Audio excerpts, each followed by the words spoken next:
All right, so we're getting our professional development on using effective tools for assessments, okay? A lot of you guys have a problem with kids being on their phone all the time. It's kind of a constant issue in our school, whether they're walking around in between classes or in class with their earphones in. So one of the things that you could do is incorporate the phone into your lessons. All right, I found that it's helped out my classes be a lot more engaged and effective because they're constantly on their phone. That's what they like to do. That's what they feel comfortable with. So for you to implement that in your lesson plans, obviously kind of gains their attention and helps with their engagement. And obviously the more engaged they are, the better off they're going to be with that lesson. So I know a lot of teachers have a problem with kids using their phone and implementing that stuff, but as our administration and the district is encouraging us to use more technology in the classes, I think more and more teachers need to be open to using phones, laptops, tablets, whatever it may be in their lessons. So again, using effective tools for assessments. Okay, next slide. First thing I'm going to have you guys do is take like an introduction quiz. So in order to do that, you take out your phones, okay? And you basically go into, log into join.quizzes.com. And you're going to enter the game code 183726.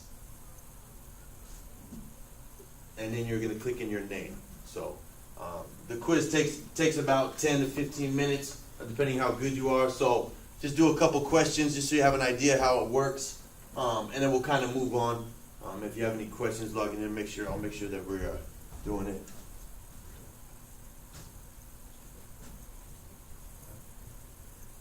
Cool. Log in. Just take a couple quizzes or a couple questions on the quiz. I don't want to take too long. We only have about 15 minutes for this part of the professional development session. So a couple quizzes.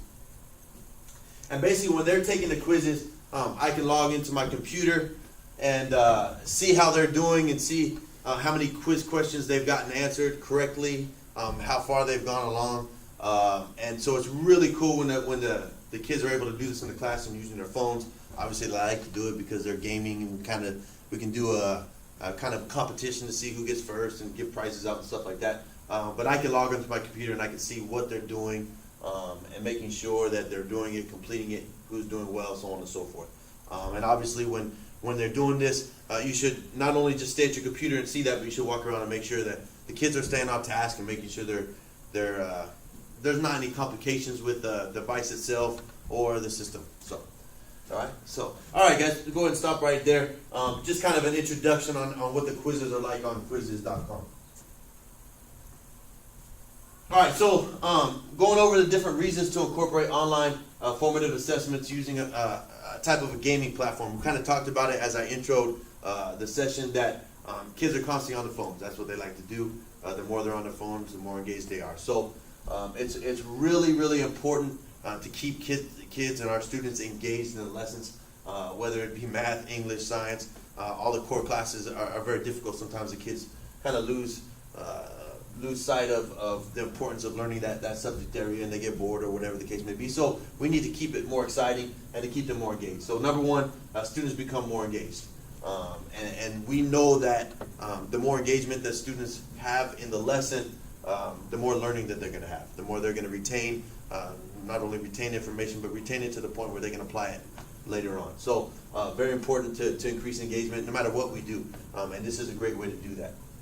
And then, of course, we talked about it increases student learning, which we know the more students learn, the more we're doing our job and we're meeting our goals and they're meeting their goals. So meeting their needs and all that good stuff. So, all right, students take pride and ownership in learning the material. As we talked about it, it's difficult sometimes when you teach a core subject area to make sure the kids know how important it is, the information that you need to teach them, and to keep them focused and locked into what you're teaching them. So this is a good way for them to do that. And it's kind of like I said, when you do a competition between those in the class and how much they're learning and how much they're doing, it kind of gives them a different type of ownership, if you will, of the material they're learning. So, and then the other thing is increase in test and assignment scores. One of the things that I did this for was we were having a lot of kids had trouble on a couple tests in a particular unit, and they were just having difficulty doing really well and learning the subject area and getting good grades. And I don't like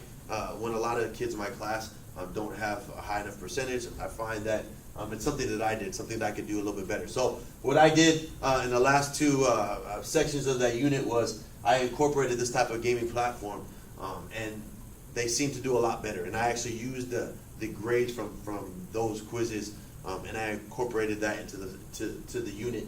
It actually increased their scores. So like I said, that's the final was to increase the test scores and assignment scores. So you can use this as an assignment. You can use it as a test. One thing I didn't bring up is when you're taking the quiz, it's up there for about 24 hours. So if they don't finish in class, you can finish it at home, and you can use that score for an actual assignment, graded assignment, or test assignment, or quiz assignment in your unit plan. So just different ideas and different ways that is important to incorporate gaming into the gaming platform. So,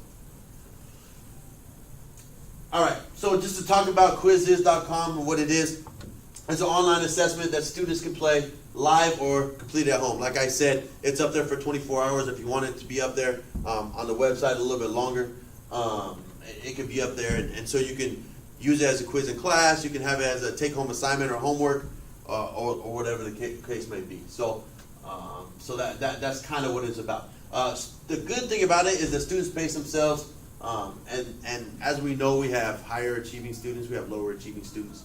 All right, and we need to make sure that they're pacing themselves to be successful and to be able to complete the quizzes and the assignments and so on and so forth. So they can take it at their own pace. And like I said, a lot of your class might have to take it home and finish it there, especially if you have a certain amount of time allotted for them to take the quiz. So the questions can be manipulated in any order. We can put them in any order that we want. And to be honest with you, as the kids take the quizzes, sometimes they're in different orders and worded differently. But the best thing that we can do is to make sure that we put them in an order to make sure they meet the needs of all the students. So, and then obviously it's a form of independent learning because the students are on their own taking their quiz. They're not doing it in a group, although you could possibly do it that way as well. But it's definitely supportive for independent learning. So, just a little things about Quizizz.com, what it's about, okay, how it's helpful. All right, so next thing we're going to do is we're going to create an actual Quizizz account. Okay, so we're going to do that. That's why you guys have your laptops. All right, so we're going to go step by step. Number one, obviously, type in search Quizizz.com. So make sure you type in Quizizz.com. Make sure you're doing it right. Okay, got it. Quizizz.com. Take a little second. So you look it up. Once you bring it up, log into it. First two steps. Give it a little bit of time, so make sure you logged in.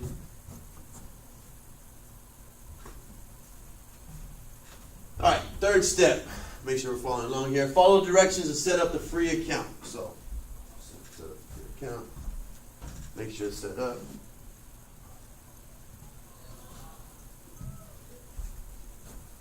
And we're trying to get to this quick screen. So it's going to ask you a lot of different questions.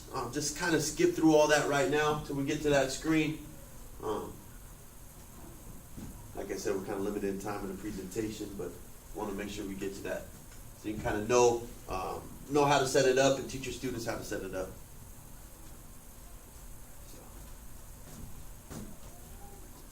So I just skip through all that stuff.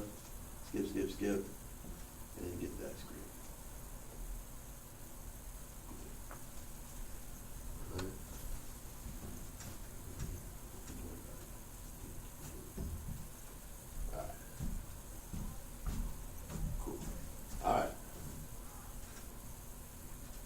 Once you get to that screen, you'll be able to log in and make sure to fill in all the information once we get there, create your account.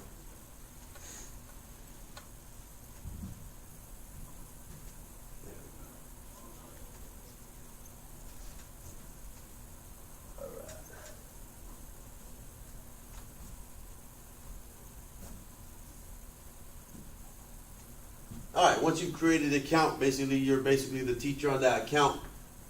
We can go through and kind of show you how to create a quiz. First step, come up with and enter your quiz name. Get a catchy quiz, something that'll catch the attention of the students. help them keep engagement or increase engagement. Okay? And then once you get to the question section, you can add the questions that you choose, and then obviously give the answers that are the correct answers according to what you got going in the class. So, again, enter quiz name, and then the questions. And again, later, if you guys are interested in getting this presentation, I can send it to you so that way you can kind of go over it a little bit slower. All right, then the third step, you can develop as many questions as you see fit. If you kind of want to play with it right now, you can do 1 or 2 questions, but most of the time I do 10-question quizzes. It's the easiest for the kids. It's easiest to grade. I go 10-question quizzes. I go 10 points a question, 100 points, and I actually give them a grade for that in my class. All right. So again, step 1, quiz name. Step 2, questions and the answers. Step 3, okay, obviously, see how many questions you want to do it. Like I said, my recommendation is 10, but everybody's got their own needs. All right. Number 4, to finish the quiz, obviously you get to the point where my recommendation is to go over the preview, and then you just click save and finish. All right. And then step 5, you can select to play it live or complete it for homework. Please do yourself a favor. Make sure you play it live. Make sure it works before the kids use it, because last thing you want to do is take up class time or have them confused for a homework assignment that it's not done exactly the way you want it to. And then add in the due date for the quiz. Again, you can keep it up there for a while and have them do it for homework or take home assignment and so on and so forth. Okay. All right. And then step 7, you can modify the game settings and question settings to best fit your needs. Okay. Obviously, as teachers, we have needs. The students have needs, and everybody's got different needs. So we got to make sure that we can modify it to where it best fits your needs as a teacher to effectively teach. And then obviously we need to meet the needs of our students, okay, all of our students. All right, that's what's cool about this. I think it does that. So awesome. All right. Once you've done all that, that screen will appear, kind of the screen we started with at the beginning of the presentation, where you did your own quiz, and then you basically type in the game code. Once you join the link, you type in the game code and then enter your name. So that way we know who's taking the quiz, and when we get the score, you enter it that way. So, all right. Three things you can do: make the students find the search engine. Obviously, we did that already. All right. At the very beginning, when you did the intro quiz, type in join.quizizz.com. All right, and then obviously the correct game code, and then their name. Okay. This is what a data report looks like. All right. From your teacher's account. So as the kids are taking it, it'll look like this. All right. So you go into reports. We have the accuracy, how many questions they passed, how many people are taking the quiz. So in all my classes, we had 209 taking the quiz for this one. Okay. All right. These are the questions. Okay. These are the ones they got correct, or those that basically answered each one that way. So that's what it looks like from the teacher's computer. So, and the most important thing you do is when you log onto your account, you click on My Reports, and this will come up. So the My Reports tab. So that's what it looks like. Awesome. All right. Okay, different challenges that might come up. Okay, or that we go through, develop a game on quizizz.com and have your students complete it. Okay, that's something that we need to do. All right, or I should say, this is kind of a challenge for you guys to try to do this once you get used to the quizizz.com. So have them complete it, kind of like I had you guys do it.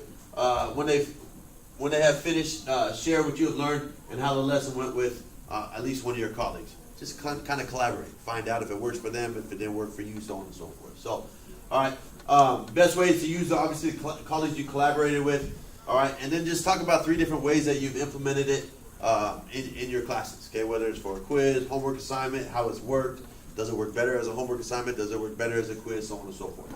All right, and then finally, a challenge to you guys during a staff meeting, department meeting, PLC, whatever you guys have. All right, volunteer to present it and see if other teachers can kind of grab on. Of course, in the day and age, everybody uses their phones.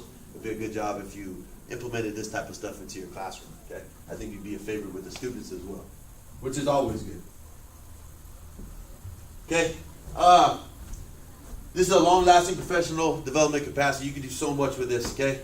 And you can use it continually in your classes. You can use it throughout units, like we talked about.